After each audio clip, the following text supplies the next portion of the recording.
ఒక ముసలాయన రోజు ఒక పెద్ద ఇంటి బయట పడుకుంటాడు. ఆ రోజు బాగా చలిగా ఉంది. ఆయనకి విపరీతమైన చలితో వణికిపోతూ ఉన్నాడు.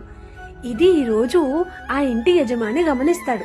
గమనించి ఆయన ఇంట్లోకి వెళ్తుండగా ఈ ముసలాయన్ని పిలిచి, అయ్యో ఇంత చలికి వణికిపోతున్నారేంటి, ఉండండి నేను లోపలికి వెళ్లి మీకోసం స్వెటర్, షాల్స్ లాంటివి ఏవైనా తీసుకొస్తానని చెప్తాడు.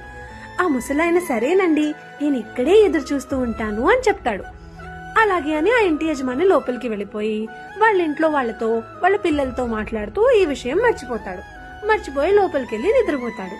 పొద్దున లేవగానే ఈ విషయం గుర్తొచ్చిన ఆయన గబగబా స్వెటర్లు, షాల్లు పట్టుకుని బయటకొస్తాడు. రాగానే ముసలాయన్ని వెతుక్కుంటుండగా ఆ ముసలాయన వాళ్ళ ఇంటి ముందే చనిపోయి పడుంటాడు. ఆయన నమ్ముకున్నంత వరకు ఎంతటి చలినైనా తట్టుకోగలిగాడు. కానీ ఎవరో నా కోసం ఏదో చేస్తారని తెలియగానే ఆ చలే ఆయనని తీసుకెళ్లిపోయింది.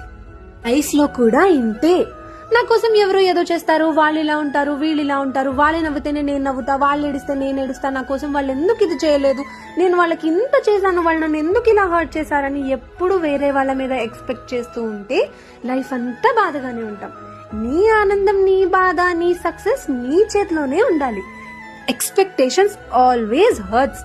ఎవరి కోసమైనా ఏదైనా చేస్తే నేను ఇంత చేశాను, వాళ్ళేంటి నాకు ఏం చేయలేదు అనుకుంటే అది నువ్వు చేసినట్టే కాదు.